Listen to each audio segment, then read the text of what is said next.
Hi friends, एक बार फिर से स्वागत है आपका IT स्टडी के यूट्यूब चैनल पर। बहुत बच्चों का डिमांड आ रहा है कि सर एग्जाम पर्पस से रिलेटेड ड्राइंग के बारे में कुछ बताइए। तो बेसिक तो यहाँ पर लेकर नहीं चल सकते हैं आप, लेकिन एग्ज़ाम में जो कुछ उपयोगी चीज़ें आपके लिए ज़रूरी है उसके बारे में हम चर्चा ज़रूर करेंगे। सबसे पहले आज हम लोग सीखेंगे सिंबल तैयार करना। ठीक है, ड्राइंग का जो ऑर्थोग्राफी क्रिएट किया जाता है आइसोमेट्रिक से, आइसोमेट्रिक टू ऑर्थोग्राफी, तो उसको हम 2 डिफरेंट टाइप्स एंगल में क्या करते हैं, अपने ड्राइंग को कंप्लीट करते हैं। एक होता है फर्स्ट एंगल, ठीक है, फर्स्ट एंगल, और दूसरा होता है थर्ड एंगल। ठीक है, तो इन दोनों का सिंबल क्या होता है, इन सिंबल का बनाने का सही तरीका क्या है, राइट मेथड इसका क्या है, इसके बारे में आज हम लोग चर्चा करेंगे। ठीक है, तो जैसा कि बहुत पहले से आप लोग देखे होंगे कि इस प्रकार से 2 सर्किल होती है, ठीक है, और इसमें इस तरीके का सिंबल बना हुआ रहता है। ठीक है, ऐसे, जो कि आप लोग क्या करते हैं, इसको थर्ड एंगल का सिंबल करते हैं। दूसरी चीज़ है इसी प्रकार का सर्किल, ठीक है, अगर इस रूप में बना होता है तो आप लोग करते हैं इसको क्या, फर्स्ट एंगल। ठीक है, बट इसको बनाने का सही तरीका क्या है, मेजरमेंट इसका क्या है, इसको बनाएंगे कैसे, इसके बारे में आज हम लोग चर्चा करेंगे। सबसे पहले आज हम देख लेते हैं एक बार फर्स्ट एंगल और थर्ड एंगल, ठीक है, का सिंबल जो है, सिंबल के बारे में।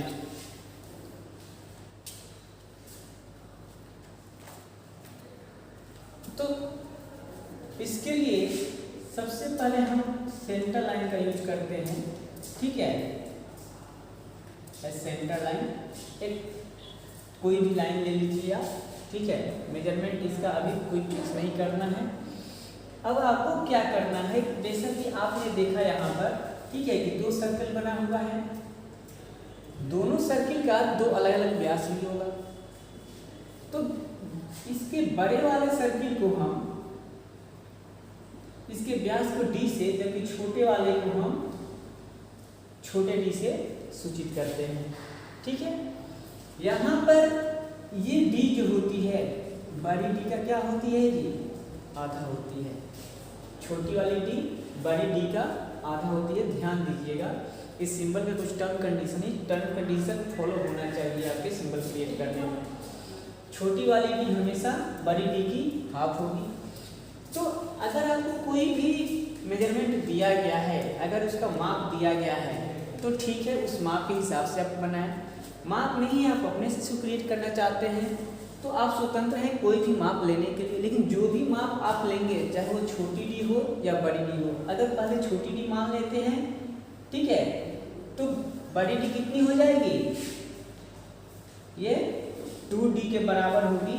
ठीक है, अगर आपको बड़ी D निकालनी है, तो क्या करेंगे, 2 से मल्टीप्लाई कर देंगे। ठीक है, तो ये चीज होता है। जैसे सपोज कीजिए कि छोटा D आपका 10 mm है, तो बड़ी D कितनी हो जाएगी, 20 mm का। ठीक है, वहीं पे अगर बड़ी D आपकी क्या है, 40 mm का अगर दिखा रहा है, तो छोटी वाली D कितना हो जाएगी, D/2 से ये हो जाएगा 20 mm का। ठीक है, तो ये तो था आपके सर्किल का मेजरमेंट। ठीक है, ये क्या है, आपके सर्किल का मेजरमेंट कैसे करना है। बड़ी D हमेशा छोटी D की दुगुनी होगी, या अगर बड़े D का माप दिया गया है, तो छोटी D क्या करेंगे, आधा कर लेंगे। अब चलते हैं हम इसको बनाने के प्रोसेस के ऊपर। तो D दिया गया है, तो रेडियस क्रिएट करने के लिए आपको क्या करना होगा, सर्कल क्रिएट करना है, तो उसके लिए आपको रेडियस ज्ञात होना चाहिए। रेडियस ज्ञात करने के लिए आप क्या करते हैं जी, D को 2 से डिवाइड करते हैं, चाहे वो बड़ी D का रेडियस हो या छोटी D का रेडियस हो, अर्थात बड़े वृत्त का जो आपका त्रिज्या है या छोटे वृत्त का त्रिज्या है। तो इसमें कहीं भी आप क्या करें, प्रकार में अगर D का माप दिया गया है, तो उस दूरी को भरें। सपोज कीजिए कि हमारे पास पहले बड़ी वाली D है, ठीक है, 40 mm, तो 40 mm है तो इसका त्रिज्या कितना हो जाएगा जी, d/2 अर्थात छोटी d के बराबर। ठीक है, छोटी d के बराबर इसका क्या होगा, रेडियस हो जाएगा। ये बड़ी वाली r जो है इसके बराबर हो जाएगी। तो बड़ी वाली r के हिसाब से आप यहाँ पर एक सर्कल का निर्माण करते हैं। ठीक है, ये बड़ी वाली जो ब्रीथ है वो बन के कंप्लीट हो गई। अब फिर इसी सेंटर से ये जो केंद्र है आपका, इसी केंद्र से छोटा वाला जो d है कितना था, 20 का था। ठीक है, 20 mm, तो इसका रेडियस कितना हो जाएगा, d/2 इक्वल टू छोटा r, तो ये हो जाएगा 20 mm है तो कितना का, 10 का। ठीक है, अब 10 के रेडियस पे आप क्या करते हैं, फिर यहाँ पर एक छोटे सर्कल का निर्माण कर लेते हैं। तो ये दो वृत्त यहाँ पर बन गए। अब यहाँ पर सिंबल जो आपको दिखाया गया था इस टाइप से, ठीक है, ये जो सिंबल था आपका थर्ड एंगल के रूप में ऐसे था। ठीक है, ये डायरेक्ट लाइन नहीं होती है, सेंटर लाइन होती है जो कि इस रूप में चलेगी आपकी। बट इस टाइप से जो आप देखते हैं, तो अब यहाँ से इसकी दूरी क्या है, ठीक है, इसको हम कहाँ बनाएंगे, तो इसका भी अपना एक मेजरमेंट है। ठीक है, इसको हम कहाँ पे लेंगे, तो इसको लेने के लिए इसके सेंटर से, ठीक है, यहाँ ध्यान दीजिए, जो आपके वृत्त का केंद्र है, इस सेंटर से d × 1.25 का डिस्टेंस आपको भरना है, किसमें, अपने प्रकार में, d × 1.25। तो बड़ा वाला d कितना लिए थे हम लोग, 40 वाले पे बना रहे हैं ना, यहाँ ध्यान दीजिएगा, बड़ा वाला d कितना लिए थे, 40 का।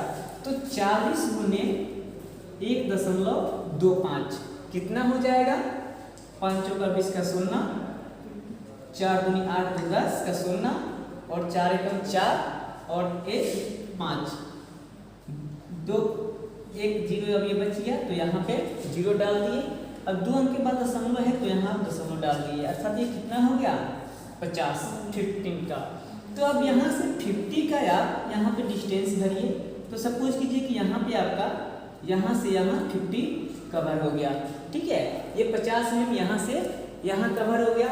अब इस पे आपको 90 पे, ठीक है, ये लाइन सीधे ऊपर और नीचे उठा लेंगे, क्योंकि यह सेंटर लाइन है। इसका मतलब क्या है, अब ये जो लाइन उठेगी, ठीक है, ये लाइन क्या होगी, ये लाइन बिल्कुल सीधा उठाइए आप, ये लाइन जो होगी वो छोटी वाली डी होगी।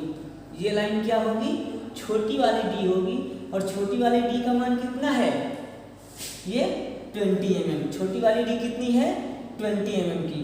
तो 20 mm का जो दूरी है आपका, ये सेंटर लाइन है। तो सेंटर लाइन कहने का मतलब है कि इसको दो भागों में डिवाइड कर रही है। तो ऊपर में 10 mm और फिर नीचे में 10 mm, ये 90 पे आपको क्रिएट कर लेना है। तो इसके हिसाब से आप यहाँ पर इसको फिल कर लिए, ये छोटी वाली डी। अब फिर यहाँ से ये जो लाइन है ये कहाँ पे जाएगी, ये जो लाइन है वो कहाँ जाएगी, तो यहाँ से फिर बड़ी वाली डी जो है, बड़ी वाली डी का माप जो भी है उतना आपको फिल करना है। फिर अपने कंपास से, अपने प्रकार में इसको फिल कीजिए, या डायरेक्ट स्केल से आप इसको मेजर कर सकते हैं। तो ये बड़ी वाली डी कितनी है, 40 mm। तो यहाँ से हम फिर 40 mm मेजर करते हैं, और फिर इसी प्रकार से जैसे छोटी वाली डी का निर्माण किए, वैसे डायरेक्ट 90 पे इसको हम क्या किए जी, उठा लिए। अब यहाँ बड़ी वाली डी 40 है, तो इसका मतलब है कि सेंटर से 20 ऊपर और 20 नीचे, ये आपका कंप्लीट हो गया। अब इसको स्केल रख करके ऐसे इसको आप मिला दीजिए। ठीक है, ये आपके थर्ड एंगल में सिंबल आपका कंप्लीट हो जाएगा। तो यहाँ से यहाँ की जो डिस्टेंस होगी वो डी होगी, यहाँ से यहाँ की भी जो डिस्टेंस होगी वो क्या होगी जी, बड़ी वाली डी होगी, और ये जो डिस्टेंस होगी आपकी छोटी वाली डी होगी। इस चीज का ध्यान रखेंगे आप लोग। ठीक है, ये कुछ इस रूप में ऐसे आकृति बनेगी आपकी, और फिर यहाँ से भी 90 के रूप में आप इसको एक बार मैच कर दीजिए सेंटर लाइन से ही, क्योंकि ये भी इसको इक्वल डिवाइड कर रही है। दूसरी चीज, यही फिगर अगर फर्स्ट एंगल में कंप्लीट करना है तो सेम प्रोसेस है आपका, यहाँ जो लाइन क्रिएट करनी है उसका मेजरमेंट किस रूप में होगा, ये अभी आपको बताए थे d इंटू 1.25, ठीक है। इस चीज़ को ध्यान रखेंगे आप लोग, यहाँ से यहाँ के बीच का जो दूरी होगा वो होगा d इंटू 1.25, चाहे जो भी आपका माप क्यों ना हो, ठीक है। जहाँ पर d क्या है, बड़े वाले वृत्त का व्यास है, और ये छोटा d क्या है, छोटे वाले वृत्त का व्यास है। तो इस प्रकार से आप कोई भी सिंबल चाहे फर्स्ट एंगल में हो या थर्ड एंगल में हो कंप्लीट कर सकते हैं। दूसरी चीज यही, अगर आपको क्रिएट करना है फर्स्ट एंगल में, ठीक है, सेम प्रोसेस है आपका, इसमें कोई दिक्कत नहीं है। तो यहाँ पर फिर उसी प्रकार से सेंटर मानते हुए दोनों डिफरेंट वृत्तों को आप कंप्लीट कर रहे हैं।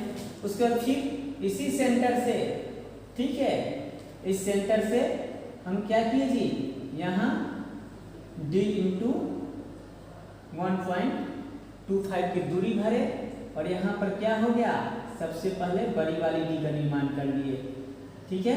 क्या किए, बड़ी वाली d का निर्माण किए, और उसके बाद फिर यहाँ से d का माप लेते हुए हम फिर छोटी वाली d का निर्माण कर लेते हैं। उसके बाद स्केल रख करके इसको और आप मिला दीजिए, तो यहाँ ये छोटी वाली d हो गई, यहाँ से यहाँ ये बड़ी वाली d हो गई, ठीक है। ये बीच का जो डिस्टेंस होता है ये भी बड़ी वाली d होती है। ये आपके नॉर्मली समझने की चीजें हैं, काफी बेसिक लेकर हम नहीं चल सकते एग्जाम पर्पज से, बट ये इतना चीज आपको लेकिन फिर यहाँ पर आप 90 पे सेंटर लाइन बना दीजिए, ठीक है। ये फर्स्ट एंगल का सिंबल हो जाएगा आपका। अगर आपको सिंबल की पहचान ही नहीं है कि फर्स्ट एंगल का सिंबल क्या है और थर्ड एंगल का सिंबल क्या है, तो आपको पहचान करने का एक तरीका बताते हैं, ठीक है। वो तरीका क्या है, तो देखिए, या तो सिंबल आपका इस रूप में रहेगा या फिर इस रूप में रहेगा, ठीक है। थर्ड एंगल का सिंबल ये भी हो सकता है आपका, ठीक है, ये भी आपका थर्ड एंगल का ही सिंबल है, इस चीज को ध्यान रखेंगे। ऐसा नहीं है कि सर्कल आपका बाएं बन गया या दाएं बन गया तो सिंबल में परिवर्तन हो जाएगा। एक्चुअल में होता है क्या है कि देखिए, यहाँ पर दो तरह का डी बना हुआ है ना, एक बड़ा वाला डी और एक छोटा वाला डी। तो अगर छोटा वाला डी जो है वो वृत्त के पास में है, चाहे वो सिंबल ऐसे हो या ऐसे हो, छोटा वाला डी जो है अगर वृत्त के पास में है, इसका मतलब है कि वह सिंबल जो है थर्ड एंगल का है। अगर वहीं पे बड़ा वाला डी जो है अगर वृत्त के पास में है तो इसका मतलब है कि आपका जो सिंबल है वो फर्स्ट एंगल में है, ठीक है। कंफ्यूजन कहीं नहीं होना चाहिए आपका। अगर ये डी बड़ा वाला डी, जैसे यहाँ पे देखिए आप, बड़ा वाला डी क्या है, वृत्त के पास में है ना, तो यहाँ पर क्या हो जाएगा आपका, ये फर्स्ट एंगल का सिंबल हो जाएगा, ठीक है। और अगर छोटा वाला डी चाहे वो इस रूप में हो या इस रूप, यहाँ पर भी क्या है, छोटी वाली जो डी है वो वृत्त के पास है, यहाँ पर भी छोटी वाली डी जो है वो वृत्त के पास है। तो इस प्रकार से बना हुआ सिंबल जो होगा वो थर्ड एंगल का होगा। तो ये थर्ड एंगल का सिंबल है, ठीक है, और ये आपके फर्स्ट एंगल का सिंबल है। तो ये दो सिंबल आज हम लोग कंप्लीट करना सीख गए। एक सिंबल आपका मिनिमम 5 नंबर का जरूर रहता है। अगर एग्जाम में आपसे सिंबल पूछा जाए तो कोई भी एक सिंबल क्रिएट करने पे आपको 5 नंबर मिलने ही मिलने हैं, कोई ज़्यादा हार्ड नहीं है। सिर्फ और सिर्फ ये दूरी आपको मेजरमेंट करने आ जाना चाहिए। बड़ी वाली डी के हमेशा आधा होती है छोटी वाली डी, ठीक है।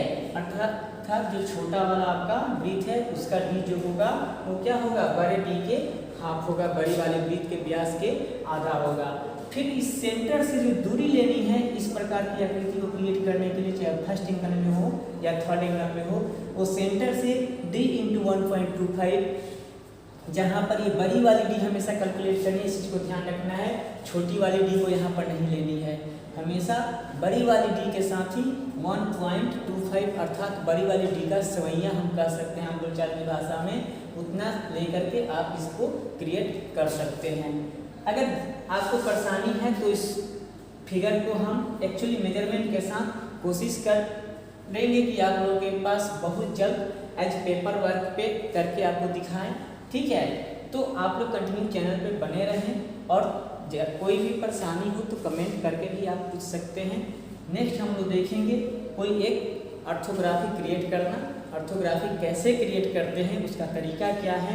ठीक है, लेकिन उससे पहले आज हम एक चर्चा करते हैं कि ऑर्थोग्राफी क्रिएट करने के लिए अगर फर्स्ट एंगल या थर्ड एंगल आपको दिया गया है, ठीक है, तो फर्स्ट एंगल में ऑर्थोग्राफी कैसे क्रिएट होगी और थर्ड एंगल में ऑर्थोग्राफी कैसे क्रिएट होगी। इसमें भी कुछ शर्तें हैं, उन शर्तों के बगैर हम ऑर्थोग्राफी क्रिएट नहीं कर सकते। ठीक है, आज ही आप समझ लीजिए ताकि उस बेस ये ग्राफ पेपर देखे हैं आप लोग। ठीक है, ग्राफ पेपर को हम लोग क्या करते हैं जी, इस प्रकार से 4 भागों में डिवाइड करते हैं। ठीक है, जिसे आप लोग क्वाड्रेंट के नाम से भी जानते हैं, प्रथमांश, द्वितीयांश, तृतीयांश और चतुर्थांश। अर्थात किसी एक साइज को 4 इक्वल पार्ट्सों में डिवाइड जो हम करते हैं 90 के ऊपर एक दूसरे से। ठीक है, तो वो हमारा जो होता है भाग कहा जाता है। ठीक है, किसी एक का एक अंश, दूसरा अंश, तीसरा अंश और चौथा अंश। इस प्रकार से आप देखते हैं कि अगर फर्स्ट एंगल में कोई आपको ऑर्थोग्राफी क्रिएट करनी है तो सबसे पहले किसी भी आइसोमेट्री का एक तो फ्रंट दिया रहेगा, दूसरा साइड रहेगा और तीसरा आपको टॉप दिया रहेगा। टॉप को प्लेन के नाम से भी जानते हैं और फ्रंट को एलिवेशन के नाम से भी जानते हैं। तो फर्स्ट एंगल ध्यान दीजिएगा, अगर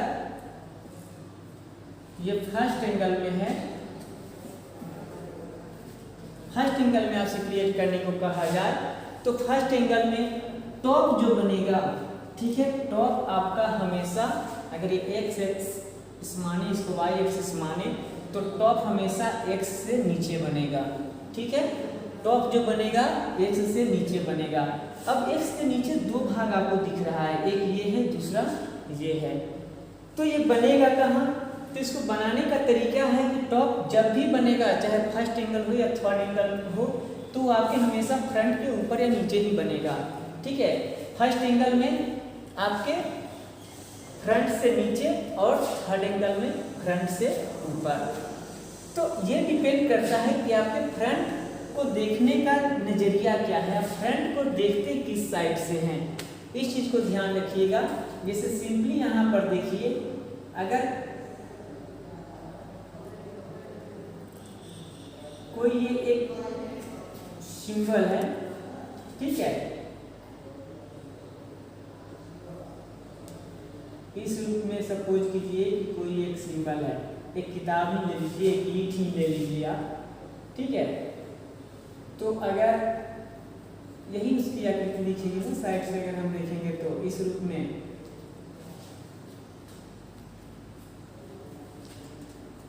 तो अगर ये हमारा फ्रंट है, ठीक है, तो ये हमारा टॉप होगा,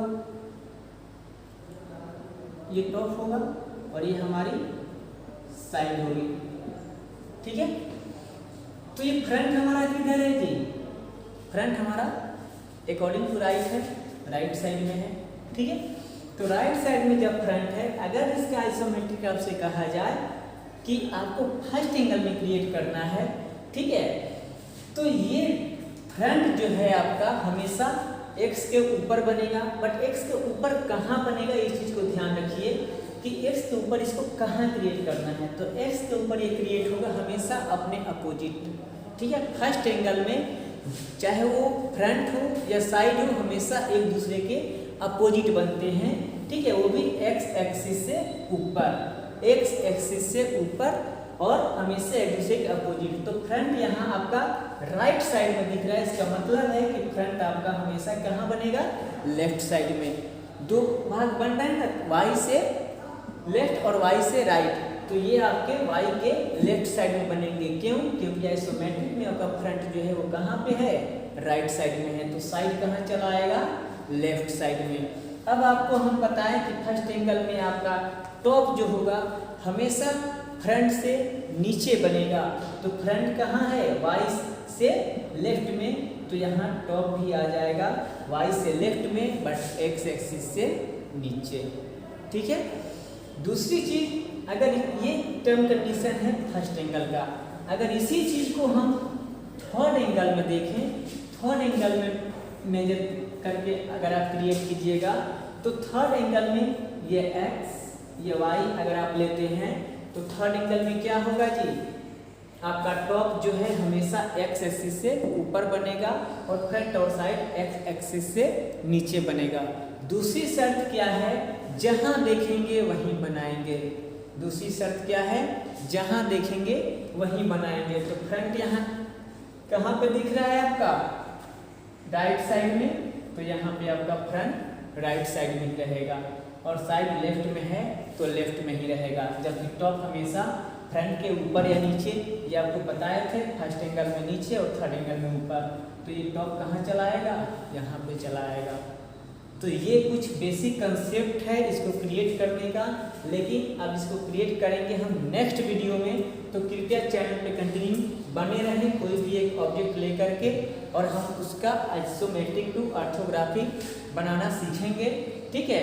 तो अगर आप इस चैनल पे नए हैं तो कृपया चैनल को सब्सक्राइब करें और बेल आइकन को जरूर दबा दें, ताकि जो भी वीडियो अपलोड हो सबसे पहले आपको पहुंचे। और ये जो भी वीडियो क्रिएट किया जा रहा है खास करके इंजीनियरिंग ड्राइंग से रिलेटेड, वो आपके 13 तारीख से होने वाले एग्जाम पर्पस को लेकर किया जा रहा है। ठीक है। इसलिए इसमें बहुत सारे बेसिक कंसेप्ट को हम बात करते हुए चलेंगे, इस चीज़ का ध्यान रखेंगे आप लोग। ठीक है।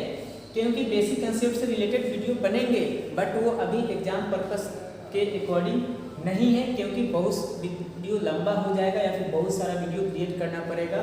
तो इसलिए अभी सिर्फ और सिर्फ एग्जाम पर्पस से इस वीडियो को क्रिएट किया जा रहा है। तो कृपया एक बार आप इसे जरूर देखें और अधिक से अधिक अपने दोस्तों में शेयर करें। धन्यवाद।